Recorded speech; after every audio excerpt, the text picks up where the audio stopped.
ओलटी पड़ा टंका भर्ती गाड़ी रास्तारू सीधा बंध तलकू खसी पड़ा। टंका भर्ती गाड़ी देखि जमा होइगले शह शह लोक। हेले पाखरे गनम्यान को देखि गाड़ी पाखकू केही गले नाही। जदि गनम्यान न थांता तेबे गाड़ी रु कुकुड़ा नेला भली टंका को मध्य नहीं जाई थांते लोके।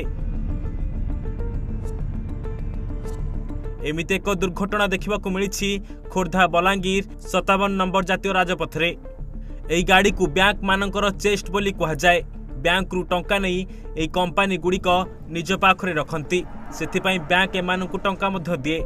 तेबे ही गाड़ीटी बलांगीर पटु बैंक रु टंका नेबा पई आसीथिबा बेले दुर्घटनाग्रस्त होईछि।